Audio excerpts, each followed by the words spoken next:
don't wait to build your well until you're thirsty. And so it was just Mm. like, don't wait to reach out to those coaches when you need a job or something like that. Like that's not genuine. So it's understanding that like you can have a great relationship with those coaches now, continuing to just reach out to them, just see how they're doing.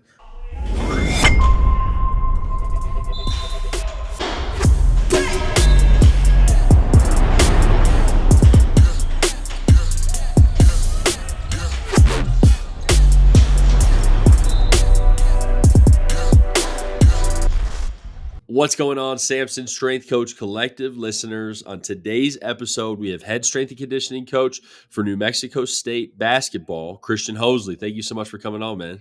Man, thanks for having me, man. Dude, absolutely. I'm very excited for this. I said this pre-show, but for our listeners to get cued in on this too, like our director of marketing at Samson has over and over again talked about how much he loves you, and I'm like, I get a little bit jealous sometimes. I'm like, all right, man, like what am I, My chopped guy liver at this Andy, point? man. Yeah. So Andy loves you, and then obviously the rest of Samson has gotten familiar with you as well too, just being in the same kind of hometown. So we're very excited to have you on. Man, thanks for having me. Absolutely. Well, let's just get right into it. Can you just give me background on your career, and then what's brought you to New Mexico State? Absolutely. So, basically started with playing football at the University of North Texas.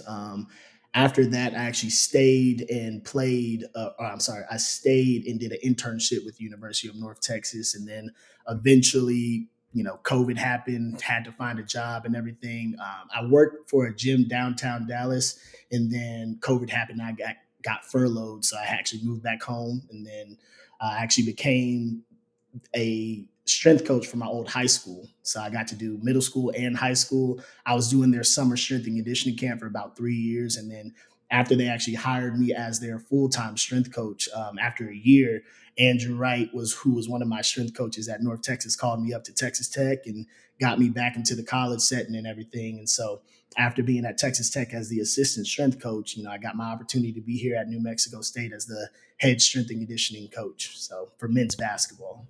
That's awesome, man. And that's such a cool path. And it's always so interesting to me, especially as a basketball strength coach myself, hearing how other people get into basketball, right? I mean, Mm-hmm. I'm obviously, you can just tell by looking at me, I did not play basketball. I'm a disgrace to the game, right? And so Oh, you have to stop it. think about things a little, oh, no, I promise you. That's not even trying to be funny. I'm terrible. But I'm a hustle guy. I'll get rebounds and I'll pass. That's what I'll do. Yeah, But you 100%. have to think about the game a little bit differently, right? Like, how has your experience been as a former football player now working exclusively with basketball? Man, it's been really cool. It's been obviously like a learning curve. Just taking myself from, being out of the football atmosphere to being into basketball. I've actually really enjoyed it because it's been something where it's like the new, right? It's like something that you have to start with a blank canvas and really, seek out your mentors and seek out other people who have actually have the wisdom and have done this before. But it's been really cool to just kind of bring kind of like that football atmosphere to basketball because there's always that notion of basketball players do not like to lift, but once you build that relationship and once they see who you are and the energy that you bring, energy is very contagious. So naturally, they bring up to your energy as well. So that's been the really cool aspect about being in the basketball setting. That's awesome. And again, it's typically not the traditional approach, right? With basketball, Hmm. like you said, on the energy standpoint, like what are some things that you do that bring the energy for the team that you've seen them respond well to? Man, I just really try to be on 10 every single day. A lot of times, like, everybody's going to have their bad days. Everybody's going to, be going through a lot of different things. But, I try to remain consistent with who I am, the energy, or just like really just seeking out, like what's going on with them. But like always to help them to understand, like, hey, we have a job to do. We got to do our job. But outside of here, like, let's sit down, let's see like what's going on and different things like that. And that's kind of helped to like eliminate the distractions that could take away from what we're doing in the weight room or what we're doing in practice and what we're doing in the season. So that's been kind of the good aspect of it. So relationship building is a big piece for you. Man, it is the piece for sure. It is the piece for sure. I mean, relationship building is literally the foundation of the program. It's like at the end of the day, I know I know we're going to get strong. I know we're going to do this and I know we're going to do that. But as long as I make sure that I can impact these guys outside of the weight room, outside when they're done playing, like that is literally the reason why I do this job. So So walk me through it then. I'd love to hear it. mhm, Take me through initially meeting a guy, how you develop absolutely. relationships with them, and then how that process goes. Absolutely. So I'll start off with basically my approach, like coming here as my first head strength coach job in the college setting is like when I first got to New Mexico, my biggest thing was just trying to build the rapport with the guys. I would say I had probably the most basic programming because I wanted majority of my energy to go towards like seeing who these guys are, coaching effort, coaching like the little things, but also just like building a rapport. So like actually sitting down and talking with guys, trying to get them outside of the weight room, talk to them after practice when some people are just doing free throws and seeing like, okay, where are you from? Like, what type of music do you listen to? I think the biggest piece is like learning how to put yourselves in their shoes. A lot of times with even something as simple as music, some of the music that some of these kids listen to today is just like, what are you listening to? But it's another thing when like I have the aux and I put the song on and they're like, oh, you know that song? I was like, yeah, so it's just kind of like seeing where can we make those connections, like when I'm doing rapport, and figuring out like where are they from, like some of my guys who are from Florida, letting them know that, oh, like I was actually born in Panama City, Florida. But like they start asking like little questions like, well, have you ever been here, or have you ever been there? And I think that just kind of builds a genuine trust within your athletes to see like, okay, he's not a guy that's just, hey, come in here and lift these weights. He's a guy that's actually cares about like my family, my life, what I'm doing outside of here, my girlfriend, my, you know, all my other endeavors that I have going on as well. So And so then how do you take it to that next level? How do you mhm. take it from, let's talk about Young Boy and, how much we like his new album Yeah. or hate Lil Baby's new album or whatever it might be, hmm to then go into that next level where you can really make an impact on their lives outside of basketball? Yeah, I think it's really learning how to follow up with the guys. Like if I ask them a question about, X, Y, and Z, or it's like, let's say I ask them a question about their endeavors outside of basketball. Like I'm a person that will actually follow up or, give them a resource to help them with that. So like, let's say for instance, one of my guys said he wanted to get into like real estate and business, like wanted to be a businessman. Well, letting him know that like I've had, experience with business. I've owned, Airbnbs before. I've also, had my own training business. So like trying to have those conversations to like, hey, these are some of the things that I've done, and allowing them to take something from the wisdom that I have to give, but like also following up and making sure like, okay, so what are you going to do with that? Like, how can we kind of like map out some type of plan for like, maybe just start that action. You know what I mean? So Can the you give follow us up is a key. Yes, absolutely. Can you give us a success story? Obviously, you don't have to name names or anything, but like a Mhm. relationship that you built that you felt really good about, and that it helped that person outside of basketball. Man, for sure. I would say, obviously not naming names, but we had a guy on our team who was basically a guy from last year's team, and obviously I wasn't here. And last year's team was very, from what I've heard, it was very dysfunctional. And so, but he was a guy who they felt they wanted to keep.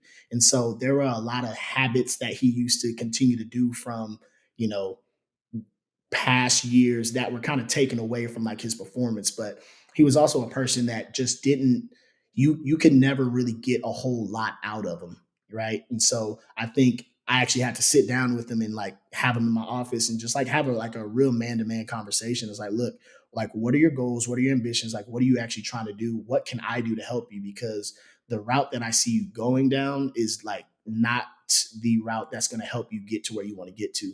And it was one of those things where it was just like I'm chipping away at him every single day, seeing what his habits are, seeing, how can we do this a little bit differently, seeing like, hey, your energy is a little down today. Like, is everything going on? And just like continuing to follow up with them to where understanding where he was when I first got there to understanding where he is now and like actually like seeking me out to like get extra work, seeking me out, start asking like more questions on how can I, do this? How can I do that? It's just like I look at him, I'm like, who are you right now? You know what I mean? So like that for me is the success of the job, is to understand that, like, it's that saying of like people, the insanity, right? Doing the same thing over and over, expecting a different result. Well, it's actually like understanding that you have something that you want to do.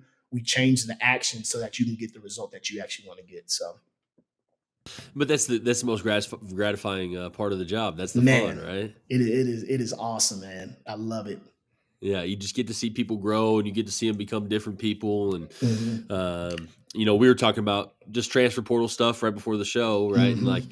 one of the things that I brought up last year when we had so many people leave, and like why I'm scared for this year, right, is because like Yep. you also just miss out on relationships with these guys. Like it's Hmm. fun, like it's something where you get to know and get to see these guys grow, and guys who might have had to spend a lot of extra time with me as a freshman because they were doing dumb stuff versus this year, Absolutely. didn't spend any time with me. So like now I like to mess with them and say, you can't mess up one time so we can spend a little extra time together or something like that, right? Like Come it's on, man. it's great to see them grow like that. For sure, for sure. And like that really is it. It's just like understanding, like with transfer portal, you might have to like build a relationship with a guy for 1 year. Hmm. But the thing that I found out is that, like, even in 1 year, you can make such an impact. You know what I mean? Like it still is so pleasing to be in connection with the coaches at Tech, and even the players at Tech. Like some of those guys are like still texting me to this day, like, hey, checking in on me. I wish it was the other way around. I probably should have been checking on them, but it's just like some of those guys, even at Texas Tech, are still checking in on me. So that makes me know like our relationship was very genuine, as far as like everything that we went through in a span of a year, right? So it's just, even in a year, we can impact these athletes to a great extent.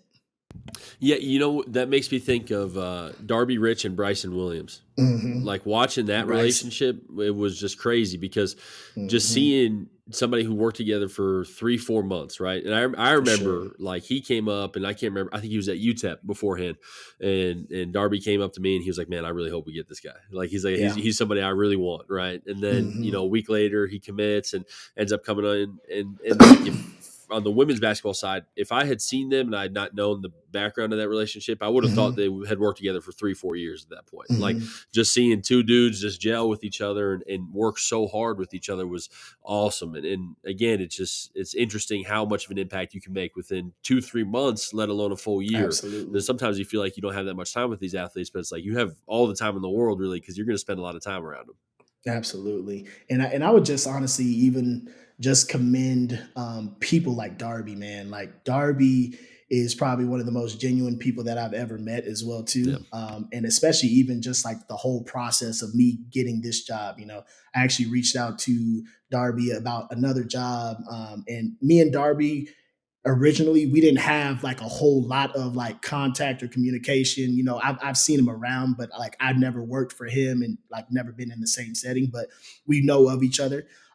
But even when I reached out to him and just checking up with him and everything, it was just like he was so adamant about like doing the research with people at Tech, like how is this guy, like who is he? And obviously a lot of people had a lot of great things to say about me, but just from there, he almost became like an instant mentor to me as well too. Even being grateful to play Texas this past year and be able to talk with him. He gives me a tour of the weight room and everything like that down there. It's just like, one thing I love about the basketball strength and conditioning community is specifically is that like everybody wants to see you win, and it's very genuine on how much wisdom they're willing to give as well too. Yeah, I remember struggling with it when I first started out because obviously I started out in football. I mean, I was going Mhm. to be the head football strength coach at Tennessee at 35. Like I was going Nice. to There have it you all go. figured out and There you go. be the man, right? And then obviously my career took a different path, and it's funny because I get asked all the time, would I do anything other than basketball? It's like hell no. Like I couldn't imagine doing another sport. Like this is No, so a much fun hundred to me. percent. But I struggle with it because I felt like I didn't really have a mentor. Like, you've got your Yeah. Preston Green guys, right? And Hmm. who all have fallen that same kind of path. And then you've got the Allen Bishop guys. And then you've got, Hmm. like the Darby Rich tree and all these things. And I was like, because I remember being so nervous about finding a mentor, and then like you said, just being able to meet Darby and work with him. I mean, I'd work side by side with him. I didn't do anything with him, Mhm. like we just happened to share For a sure. weight room together, right? And I felt like he was an instant mentor. So I think those people are really key in your career and Mhm. in your life. They make a huge difference. For sure, for sure. And obviously, just being on here, I got to shout out Andrew Wright, who basically taught me Absolutely. everything that I know from the basketball spectrum. So shout out to Andrew Wright too, man. That's my guy. I've heard nothing but great things about him as well from the other guys at Texas Tech.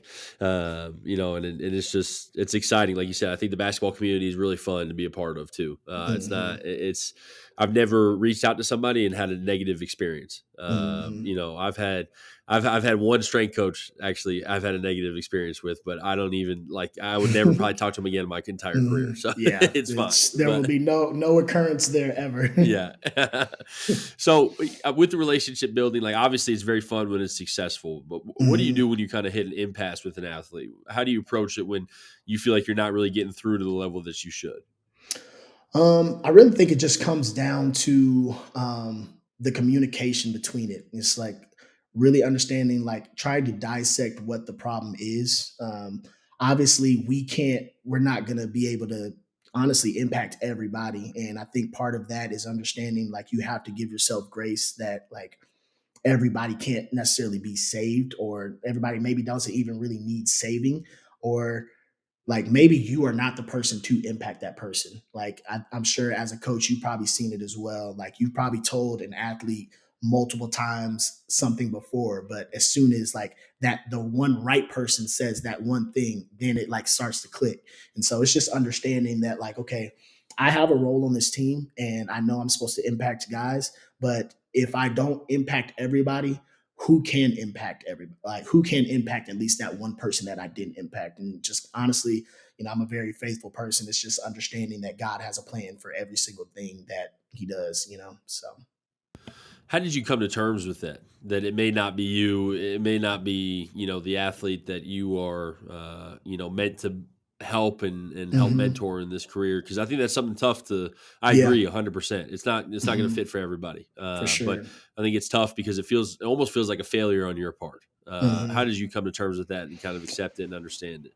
I think it was just from experiences, just seeing and trying so hard to get a athlete to go in the right direction. But one thing I had to also learn is like you can't spend so much time trying to get that one athlete to go and run one direction with neglecting the other athletes that you have as well too. And so if it's something where what you are trying to do for this one athlete is going to take away from everybody else, then that's where I think it can be very detrimental to a team because of the lack of attention that you're just giving to like this one problem. Not to necessarily say you're going to neglect that one athlete, but it's like, okay, I have these other guys that I need to focus on as well too. I'm going to make sure that I maximize my time with them and then also continue to add with trying to help this guy out as well too. And at the end of the day, it also comes down to the kid, like are you wanting the help? How can we get you the help, and just trying to get him the resources that he needs. You know what I mean? So it's about maximizing your relationship with everybody as well. Maximizing relationships, and honestly just maximizing the time, because we only get so much time. Like we talked about, a transfer portal. We might have a guy for a year. You're lucky if you get a guy for 2 years. And so how can you maximize the impact within the athletes that you have? At the end of the day, like the goal is to think about the team and accomplish the team's mission, not necessarily the player's mission. It's about the team, not the player. You know what I mean? Mm. How do you emphasize that to the athletes as well too? That it's about the team, not the player, because I feel like again, and I hate to keep bringing up the transfer portal and all Hmm. this, kind of things that to me I call it like muddling, like they muddy the waters when it comes to Yeah. basketball, and you get bad advice. Hmm. Everybody's family thinks that this one player is special, not just a role player, right? And thinks that they can all, if you had an opportunity somewhere else, you could be, the next LeBron James or whatever. Hmm. How do you emphasize that to the team members that it is about the team, not just the athlete?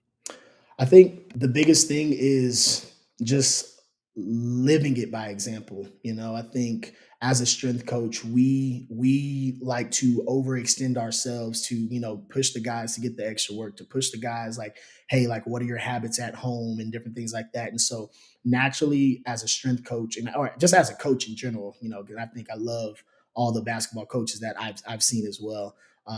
It's very service minded, and so understanding like as part of this team, I am here to serve the team, and so like trying to teach them to have that same mindset of like being a server and not necessarily like I'm gonna get mines. You know what I mean? Because like everybody, like there's a lot of I feel like there's a lot of athletes who tend to have like their own agendas when coming to, with certain things, and so it's just like how can we create the team agenda, like re-emphasizing that every single day. So it might be something where like we're in the weight room, right? And you know, he's done with his set, but he just kind of goes over there and chills by himself when he should be like spotting his player, or he should be, helping re-rack the weights or helping this guy, put the weights on or something like that. And so like, I feel like there's little occurrences that we can kind of teach, like teamwork. We can teach like you need to be helping, you need to be a server instead of like I'm coming in here to get mines. You know what I mean? And I think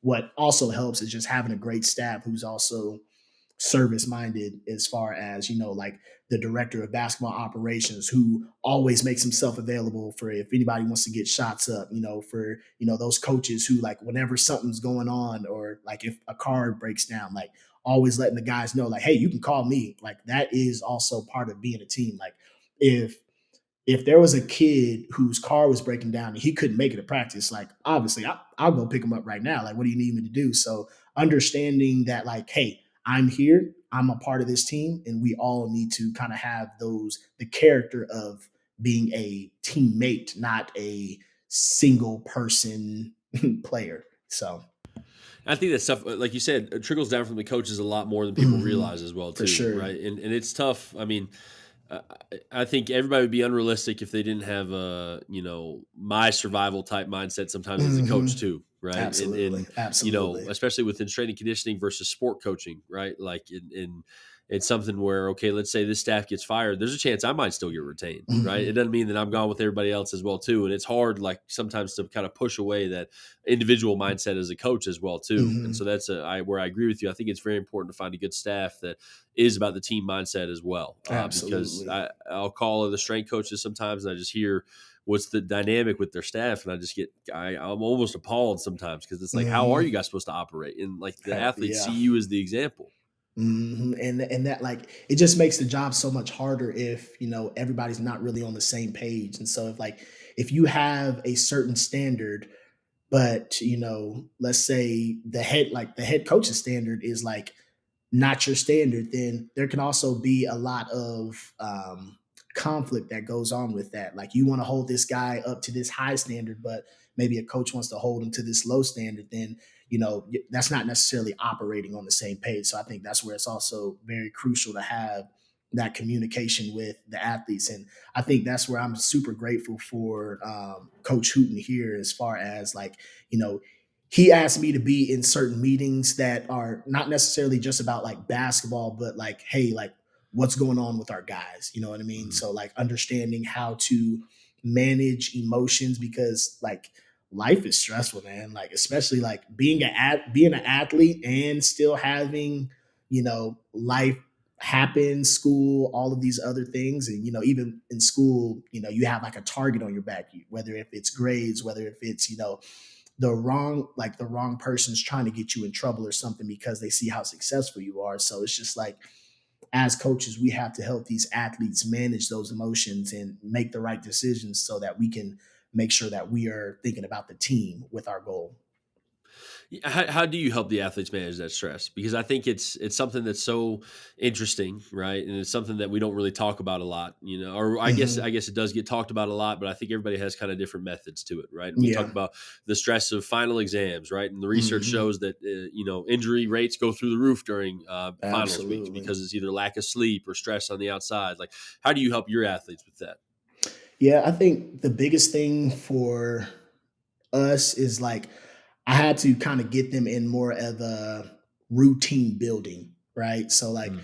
when I first got here to New Mexico, what I noticed is like guys weren't ever in like a specific routine with how they did things. Like obviously, like you got class, you got practice, like those things are all routine. But when it came to like eating, when it came to like doing your work, when it came to other things that you needed to handle outside of here, it was just kind of like a very like passive way of doing certain things. And so the biggest thing for me, it was like communicating that like they need to be aware of like how their days go with like making sure that you're hitting all of these areas. So like I would actually sit down with guys and like plan out weeks, like, hey, we need to eat at this time. We need to, make sure we're allocating this time. But also even with doing that, understanding that like even in their moments, they're going to have to give themselves grace, right? Like you can have like the whole Mike Tyson quote, like you can have a plan until you get punched in your face, right? So it's Yeah. like we could have a 3-hour practice or something, and then that plan that we had made when we thought practice might was going to be an hour and a half. Now that plan has to change, and we have to also maximize rest. And so, as a strength coach, we have to harp on the importance of like recovery. And so that's, mental recovery, that's physical recovery, that's just learning how to get yourself prepared for that next day. It really is like taking everything day by day for sure. I love that process of actually sitting down with the athlete and coming up with a routine because I feel Hmm. like we ask so much, like you said, Yeah. it's very stressful being an athlete. And then you've got a strength coach on top of that who's also saying, well, you got to act like you're 45 and have the maturity of a 45-year Hmm. old who's going to take care of all Yeah. these things and do all these things, right? Like I'll tell you, I never miss my multivitamins. I'll always make sure I get my Hmm. recovery in, whatever I want to Yep. do. But There we I've hit a go. point where I start to realize that I'm, nearly 30 and that stuff matters to me, right? When Yes. I was 21, when I was 18, I wasn't even coming close to thinking about these things. And so Hmm. actually sitting down and coming up with a routine with them, I think is very beneficial to the guys because it just Hmm. shows them exactly what they need to do and exactly how to do it. And Absolutely. it's not hand holding to me because it allows them to actually see how to get it done. And I think it keeps in perspective too that, as coaches, you get older and you start to realize the importance of things more. And you kind of Hmm. forget what it's like to be 18, 19 when, Yep. the only thing you really cared about was playing well and, how's my girlfriend doing? And, do the Hmm. guys on the team like me versus, Absolutely. taking my omegas and curcumin and all this type of stuff. Yeah, and I think it's too, even with like the routine, we have to like obviously continue to show them the progress too, right? Because like routines can get boring, it can get monotonous, or Mm. it's just like so in the same every single day, like waking up, going to school, going to practice, doing this, doing that. It can weigh on you very much so, but like we have to sometimes like take a day where we either let's jump out of the routine and like show them like what they're doing or just switch it up a little bit. So I mean, like for us, as strength coaches, sometimes we can be on like a 4-week block, a 6-week block, but I'm not really scared to just say, hey, we're just going to completely scrap this today because this is what we need to do. I always go into the day open minded with like, okay, what is going to get the best impact out of what is going to get the best impact for these guys. And it might not be doing like the same thing that we've been doing all over. It might be switching this exercise up for this. It might be, hey, getting out of the weight room for a day, let's go outside, let's do some stuff outside. It might be talking with coach like, hey coach, I think we may need to switch up practice a little bit. I think we may need to, focus on this a little bit more. Not, it would never be anything like basketball related, but like just understanding that like it is okay to also switch up the routine every once in a while as well too. So How did you grow in your confidence then? Because to me, being willing to switch up from routines is confidence, right? mhm. It's knowing and being confident in your decisions. And I think when I was younger, I never changed or I never deviated from the plan, right? Because I wasn't very Absolutely. confident. And it was like, okay, this is what I spent all my time thinking about and organized into doing. And I don't want to change from this versus now, Hmm. like you said, I'm much more comfortable changing or deviating from the plan, Hmm. whether it's for a day or maybe for a week as well, For based off of what sure. we need. How did that confidence grow for you? Man, honestly, I would say it's just like learning every single day, and understanding that every single day you can get better in something. It was even like one of the things where one of my goals for the this year was to get 60 coaching journal entries, and that's where I literally like would after the whole day, I would just write down something that I saw that either worked good or didn't work good, and just seeing like, okay, how can I do this better tomorrow? How can I do this better tomorrow? And then understanding and seeing the progress of the athletes. I think that's one of the things that really helped me within my confidence, as far as like, okay, I see this worked, but I also see this didn't work, and because this didn't work, I'm going to switch this up and see if this works better. Whether if it's programming, whether if it's the way that I talk with athletes, whether if it's how much I warm the guys up that day, whatever it is in that moment, I'm always going to write it down so that next time I can do it better. When did you start that process of writing things down and kind of reflecting at the end of the day? Oh man, it was first day I got to New Mexico State. First day. So, obviously my goal was 60, but I did keep it going. I've gotten away from it a little bit, but I definitely want to spend some time now that the season's over. It's just like, okay, I want to do like some journaling of seeing like a bird's eye view of like how everything went, and being able to still talk with Coach Hooten and see like, okay, what did you see from this year where, I could have got better, where we could have got better as a staff, and what can I do to help us to do better next year as well too. Hmm.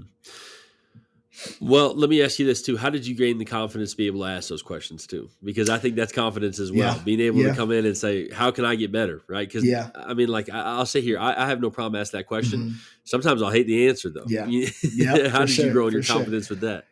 Honestly, I think Coach Hooten makes that extremely easy. And I think I've been very fortunate to work for the coaches that I've worked for. So, Coach Hooten and Grant McCaslin, like, you know, even being at Texas Tech, it was Grant McCaslin is a coach that wants everybody to know that they have a role. So, Mm, as an assistant strength coach at Texas Tech, Grant McCaslin was asking me like, hey, Coach Hosley, I would really love it if you could, make some type of presentation for the guys and just like get like have some type of motivation for them to keep going. So like Grant McCaslin actually made me like stand up in front of the whole team, coaches and everything, and like just talk, and like that's that was awesome. probably one of the most nerve-wracking things for me, is like, oh gosh, like everybody's looking at me and this and that. And like I've never there was a point in my life where like any type of public speaking, even if it was just in front of like 16 guys and a Division I coaching staff, I'm just like, that sounds crazy to me. But that helped push me to understand that I have a voice, I have a role. And then like coming here to New Mexico State, I mean, Coach Hooten said from day one, like, look, man, I've talked to a lot of people about you, so I don't need to micromanage you. I don't need to know you're not going to do a great job. I already know you're going to do a great job. So, he makes it very clear that I can come to talk to him about anything, and that, we are in this together, and we can figure out a way. Like if I need something, let's figure out a way to get it happen. Or if I see something, let's figure out a way to fix it. So Coach Hooten makes it very easy for me to come to him and talk to him about anything and everything.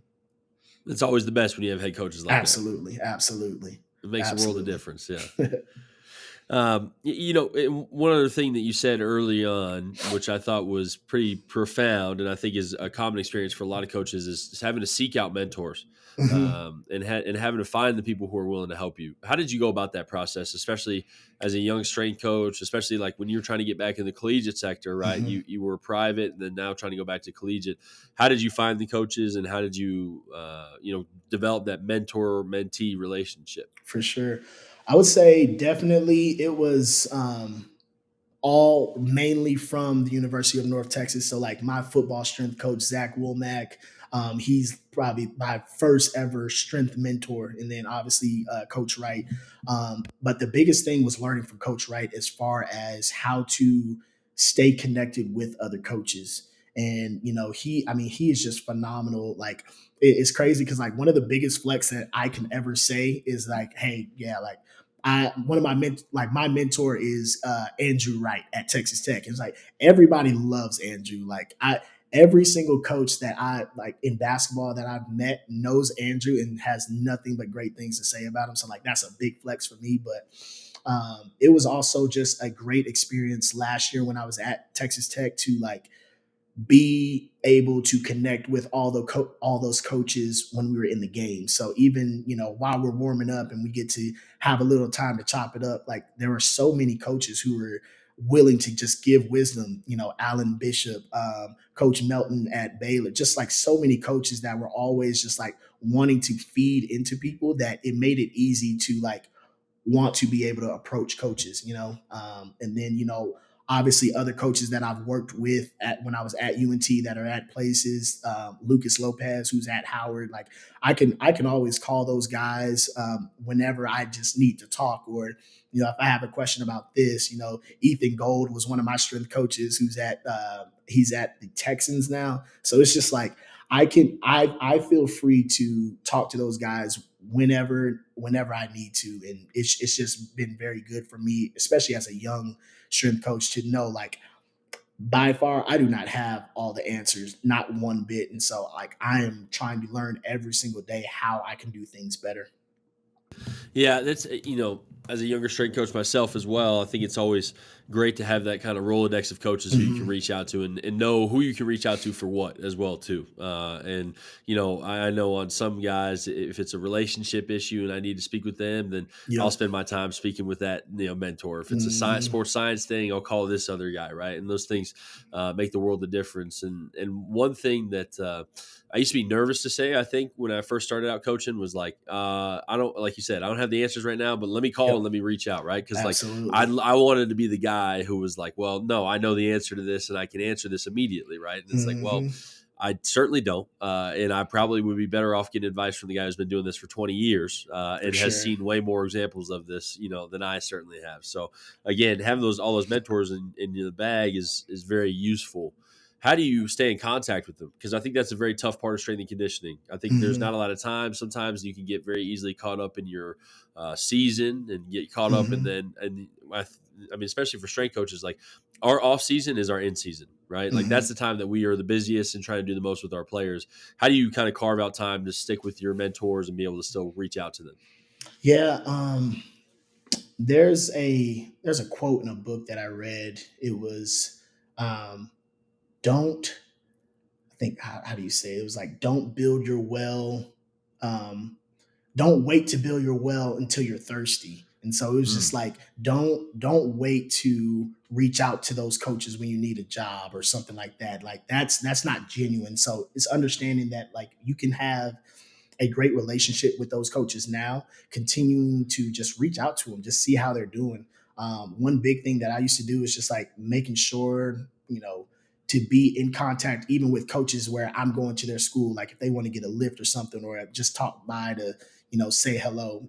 Even when we were at Texas Tech last year, um, I would say maybe 6 months before I actually got to Texas Tech, I was actually at a high school strength and conditioning conference, and I actually got to meet Zach Zillner, women's Texas strength coach, and we were actually at in UCF at Texas Tech last year, but I saw that Texas was at Texas women was at UCF as well. So we were there at the same time, same hotel and everything. So I was, I just simply just sent a text to Zach like, "Hey, you want to get together, like get a coffee or something?" He, like the worst he could say is no, but he said Yeah. yes. And so it's just like even to have like those types of occurrences where it doesn't really take too much to just get together for an hour, or it doesn't take too much to, you know, get on your phone and let's just talk for, a couple of minutes or something, at least just to see how somebody's doing. And obviously you have, your conferences, and there'll be other times where people get together and everything. But,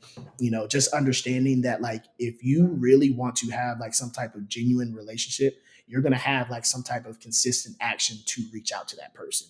Right. Mm. So that's kind of how I look at it.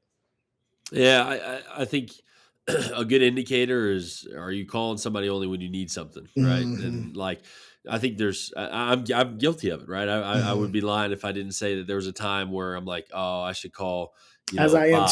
too. Yeah, yeah, because I heard that this job opened up and I'm trying to connect one of my former interns for it or something, Hmm. right? And then I go to call Absolutely. Bob and I look at the call log and I haven't called him in 6 months, right? And the Yep. last time I talked to him was about something else I needed to. Like it's a Hmm. bad feeling, and I think um, it doesn't mean you don't care about that person, but at the same time, like you have to understand and recognize that, are you just reaching out because you need something, or are you reaching out because you want to maintain those relationships? Absolutely, absolutely. And I think that that is just key to understanding if something is genuine. And I'm not saying like all relationships wouldn't be genuine if you haven't reached out to that person in a while, but just the understanding that like it doesn't really take too much. You know what I Yeah. mean? It doesn't take too much to make that phone call. It doesn't take too much to just, if y'all are in the same town, just hit them up. That's all it really takes.